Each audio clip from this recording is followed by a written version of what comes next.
Hi all, എല്ലാവർക്കും നമസ്കാരം. എല്ലാവർക്കും എമിനന്റ് PSC അക്കാഡമിയിലേക്ക് സ്വാഗതം. ശ്രദ്ധിക്കുക, നിലവിൽ നമ്മുടെ കേരള PSCയുമായി ബന്ധപ്പെട്ട് കേരളത്തിലെ ഏറ്റവും പ്രധാനപ്പെട്ട, കേരളത്തിലെ ഏറ്റവും കൂടുതൽ നിയമനങ്ങൾ നടക്കുന്ന കേരളത്തിലെ കമ്പനി ബോർഡ് LGS വിജ്ഞാപനം ഇതായി കഴിഞ്ഞ ദിവസങ്ങളിൽ വന്നിട്ടുണ്ട്. അപ്പോൾ നമുക്കിന്ന് നോക്കാൻ പോകുന്നത് ഈ കമ്പനി ബോർഡ് LGS വിജ്ഞാപനത്തിൻ്റെ ക്വാളിഫിക്കേഷൻ എന്താണ്, ഇതിൻ്റെ പ്രായപരിധി എങ്ങനെയാണ്, അതുപോലെ തന്നെ ഇതിൻ്റെ അയക്കേണ്ട അവസാന ഡേറ്റ് എങ്ങനെ എന്നുള്ള എല്ലാ കാര്യങ്ങളും കൃത്യമായി നമുക്ക് പരിശോധിക്കാം. ശ്രദ്ധിക്കണേ ബോർഡിലേക്ക് നോക്കൂ. അതിനുവേണ്ടി നമ്മുടെ PSC ചാനൽ, നമ്മുടെ യൂട്യൂബ് ചാനൽ കണ്ടുകൊണ്ടിരിക്കുന്ന എല്ലാവരും നമ്മുടെ യൂട്യൂബ് ചാനൽ കൃത്യമായി സബ്സ്ക്രൈബ് ചെയ്യുക, തൊട്ടപ്പുറത്തെ ബെൽ ബട്ടൺ ക്ലിക്ക് ചെയ്യുക, ഓൾ നോട്ടിഫിക്കേഷൻ അലേർട്ട് കൊടുക്കുക, ശേഷം ബോർഡിലേക്ക് ശ്രദ്ധിച്ച് നോക്കാം. നോക്കൂ, കാറ്റഗറി നമ്പർ 423/2025 അടിസ്ഥാനമാക്കി കേരളത്തിൽ വിളിച്ചിരിക്കുന്ന ഏറ്റവും പ്രധാനപ്പെട്ട സർക്കാർ ഉടമസ്ഥയിലുള്ള വിവിധ കമ്പനികൾ, വിവിധ ബോർഡുകൾ, കോർപ്പറേഷനുകളിലേക്കുള്ള LGS അല്ലെങ്കിൽ ലാസ്റ്റ് ഗ്രേഡ് സർവൻറ്റ് പോസ്റ്റ് വിജ്ഞാപനമാണ്. നമുക്ക് ഇതിൻ്റെ ശമ്പള സ്കെയിൽ കൊടുത്തിരിക്കുന്ന ബന്ധപ്പെട്ട കമ്പനികൾ, ബോർഡുകൾ, കോർപ്പറേഷനുകളിൽ തസ്തികയ്ക്ക് നിശ്ചയിച്ചിട്ടുള്ള ശമ്പള നിരക്ക് നമുക്കറിയാം. അറൗണ്ട് ഒരു 19 to 23. ഇപ്പോൾ കേരളത്തിലൊരു LGSൻ്റെ സാലറി സ്കെയിൽ എന്ന് പറയുന്നത് 19 to 23. അപ്പം ആ റേഞ്ചിൽ തന്നെ തീർച്ചയായിട്ടും നമുക്ക് എന്ത് പ്രതീക്ഷിക്കാം, LGSൻ്റെ സാലറികൾ പ്രതീക്ഷിക്കാം. ഓരോ കമ്പനിക്ക് അനുസരിച്ച് അങ്ങോട്ടും ഇങ്ങോട്ടും കുറച്ച് വേരിയേഷൻ വരാൻ കേട്ടോ. എന്നാലും 19 to 23 തീർച്ചയായിട്ടും പ്രതീക്ഷിക്കാം. ഇനി നോക്കേണ്ട ഏറ്റവും പ്രധാനപ്പെട്ട കാര്യം എന്താ, അതിൻ്റെ ഒരു ക്വാളിഫിക്കേഷൻ, അതായത് പ്രായപരിധി കൃത്യമായിട്ട് നമുക്ക് പരിശോധിക്കാം. ബോർഡിലേക്ക് നോക്കണേ. പ്രായവുമായി ബന്ധപ്പെട്ട കൊടുത്തിരിക്കുന്നത് എങ്ങനെ, 18 to 36. ശ്രദ്ധിക്കുക, ഏറ്റവും കുറഞ്ഞ പ്രായപരിധി 18, പരമാവധി 36 വരെ ആകാം. പക്ഷേ ആ കൊടുത്തിരിക്കുന്നത് ജനറൽ കാറ്റഗറിൻ്റെ കേസാണ്. നോക്കണേ, ആ കൊടുത്തിരിക്കുന്ന ജനറൽ കാറ്റഗറിൻ്റെ കേസാണ്. അപ്പോൾ നമുക്ക് OBCക്ക് എത്ര വരാം, ബോർഡ് ഞാൻ കൃത്യമായിട്ട് എഴുതാം. OBCക്ക് 39, 3 വയസ്സ് റിലാക്സേഷൻ ഉണ്ട്. അതുപോലെ തന്നെ SC/ST ആണെങ്കിലോ 5 വയസ്സ് ഉയരാം, 41 പോയിരിക്കും. അപ്പോൾ ജനറൽ എത്രയാണ്, 36, OBCയോ 39 വയസ്സ്. SC/ST ആണെങ്കിലോ, SC/ST ആണെങ്കിൽ തീർച്ചയായിട്ടും 41 പോയിരിക്കും. മറന്നു പോകല്ലേ, SC/ST ആണെങ്കിൽ 41. ഇനി നമുക്ക് DOB കൃത്യമായി പരിശോധിക്കാം. നോക്കൂ, ഇപ്പം ജനറൽ കാറ്റഗറി ആണെങ്കിൽ ഉദ്യോഗാർത്ഥികൾ 2/1/1989 1/1/2007 ഇടയിൽ ജനിച്ചവരായിരിക്കണം, 2 തീയതികളും ഉൾപ്പെടെ. അപ്പോൾ PSC നമ്മുടെ DOB, അതായത് നമ്മൾ DOB PSC പരിഗണിക്കുന്നത് ആ വർഷം ആദ്യം അല്ലേ, അതായത് ജനുവരി മാസം ടു ഡിസംബർ അല്ലെങ്കിൽ ജനുവരി. അപ്പം നോക്കുക, അതാണ് ഈ 2/1/1989 1/1/2007 ഇടയിൽ ജനിക്കണമെന്ന് പറയുന്നത്. അപ്പോൾ അത് തീർച്ചയായിട്ടും എന്തിൻ്റെയാണ്, അത് ഈ ജനറൽ കാറ്റഗറീസാണ് പറഞ്ഞത്. ഇനി നമുക്ക് എങ്ങോട്ട് പോകണം, OBCനെ കുറിച്ച് പറയണം. നോക്കൂ, അപ്പോൾ OBCയിലേക്ക് വരുന്ന സമയത്ത് അവിടെ നോക്കൂ, ഈ 2/1 അവിടെ ഒരു ചെറിയ മാറ്റം വരും.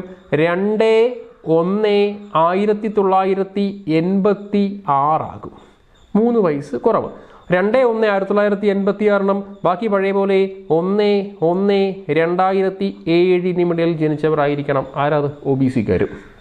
അപ്പം നമ്മൾ OBCക്ക് 39 മാത്രം പറഞ്ഞാൽ പോരാ, DOB കൃത്യമായി പരിഗണിക്കുക. OBCക്ക് 2/1/1986 1/1/2007 ഇടയിൽ ജനിച്ചവരായിരിക്കണം, 3 വയസ്സ് റിലാക്സേഷൻ. ഇനി ആരാ ഉള്ളത്, SC/ST. അവർക്ക് ഡേറ്റ് ഓഫ് ബർത്ത് എഴുതാം. മുകളിലേക്ക് നോക്കിയേ, 2/1/1984 വരും, 5 വയസ്സല്ലേ കുറവ്. അപ്പോൾ 5 വയസ്സെന്ന് പറയുമ്പോൾ 89 5 കുറച്ച് 84 കറക്റ്റായി. 2/1/1984 1 ബാക്കി പഴയ പോലെ 1/1/2007 ഇടയിൽ ജനിച്ചവരായിരിക്കണം. അപ്പോൾ 2/1/1984 1/1/2007 ഇടയിൽ ജനിച്ചവരായിരിക്കണം. DOB കൃത്യമായി പരിശോധിക്കാം. ജനറൽ കാറ്റഗറി ആണെങ്കിൽ 2/1/1989 to 1/1/2007. OBC ആണെങ്കിൽ 2/1/1986 to 1/1/2007. SC/ST ആണെങ്കിൽ 2/1/1984 മുതൽ 1/1/2007 വരെ. അപ്പോൾ DOP രാഷ്ട്രീയക്കുഴപ്പം മാറിയേ. ഒരുപാട് പേർക്ക് DOPയിൽ സംശയമുണ്ടായിരുന്നു. കൃത്യമായി ഏജ് വെച്ച് DOB പറഞ്ഞിട്ടുണ്ടേ, മറന്നുപോലെ. അപ്പോൾ ആ കാര്യമൊക്കെ ഇനി പരിശോധിക്കേണ്ട ഏറ്റവും പ്രധാനപ്പെട്ട കാര്യം എന്താ, ഡിഗ്രിക്കാർ പരീക്ഷയിൽ ഉണ്ടോ എന്ന് കൃത്യമായി നോക്കണം അല്ലേ. നമുക്ക് നോക്കാം. അപ്പോൾ ആ ബോർഡിലേക്ക് നോക്കൂ. യോഗ്യത പരിശോധിക്കാം. 7ാം ക്ലാസ് പാസ്സായിരിക്കണം, അല്ലെങ്കിൽ തത്തുല്യ യോഗ്യത. അപ്പോൾ ഒരു കാര്യം കൺഫേം ആണ്, ഡിഗ്രിക്കാർക്ക് എഴുതാൻ കഴിയും. ശ്രദ്ധിക്കൂ, ഡിഗ്രിക്കാർക്കും PGക്കാർക്കും എല്ലാം ഈ എക്സാം എഴുതാം. കാരണം പൊതുവെ നോട്ടിഫിക്കേഷൻ വരുന്നതിന് മുന്നേ ഉണ്ടായിരുന്ന രാഷ്ട്രീയക്കുഴപ്പം എന്ന് പറയുന്നത്, ഡിഗ്രിക്കാരെ ഒഴിവാക്കുമോ, PGക്കാരെ ഒഴിവാക്കുമോ, ഇല്ല, ആരെയും ഒഴിവാക്കിയിട്ടില്ല. ഡിഗ്രിക്കാരെ ഉൾപ്പെടുത്തിയിട്ടുണ്ട്, PGക്കാരെ ഉൾപ്പെടുത്തിയിട്ടുണ്ട്. ഹയർ ക്വാളിഫിക്കേഷൻ ഒരു പ്രശ്നമേ അല്ല. Lower qualification, minimum qualification 7ാം class ഉണ്ടായിരിക്കണമെന്ന് മാത്രമേ പറയുന്നുള്ളൂ. നോക്കൂ, 7ാം ക്ലാസ് വിജയിച്ചിരിക്കണം, അല്ലെങ്കിൽ തത്തുല്യ യോഗ്യത. ക്ലിയർ ആണ്. രണ്ടാമത്തെ കണ്ടീഷൻ സൈക്കിൾ സവാരി അറിഞ്ഞിരിക്കണം. പക്ഷെ അതിൽ നിന്ന് 2 തരം ആളുകളെ ഒഴിവാക്കിയിട്ടുണ്ട്. വനിതകളെയും ഭിന്നശേഷിക്കാരെയും സൈക്കിൾ സവാരി അറിഞ്ഞിരിക്കണം എന്ന നിബന്ധനയിൽ നിന്നും ഒഴിവാക്കിയിട്ടുണ്ട്. പറഞ്ഞതുപോലെ 7ാം class minimum qualification, higher qualification, PGയോ MAയോ ഡിഗ്രിയോ എന്തുമാകാം, നോ ഇഷ്യൂ, ഒരു ലിമിറ്റേഷൻ പറയുന്നില്ല. ഇനി രണ്ടാമത്തെ ക്വാളിഫിക്കേഷൻ സൈക്കിൾ സവാരി അറിഞ്ഞിരിക്കണം. അതിലൊരു എക്സെപ്ഷണൽ കേസ് പറഞ്ഞിട്ടുണ്ട്.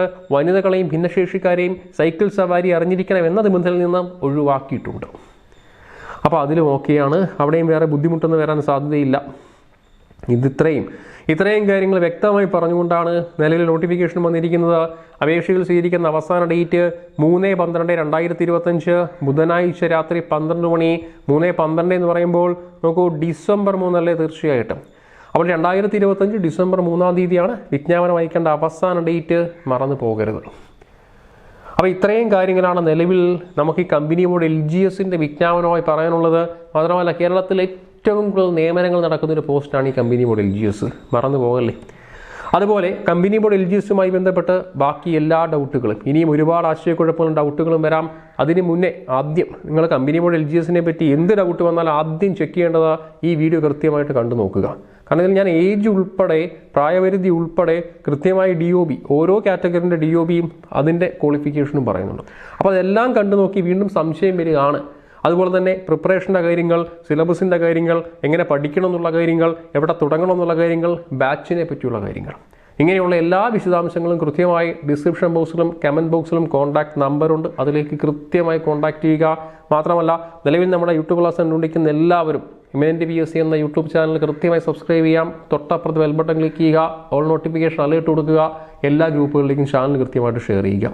അപ്പോൾ ബാക്കി എല്ലാ ഡീറ്റെയിൽസും വരും ദിവസങ്ങൾ കൊണ്ടുവരാം. ഓക്കെ അല്ലേ? Okay, thank you.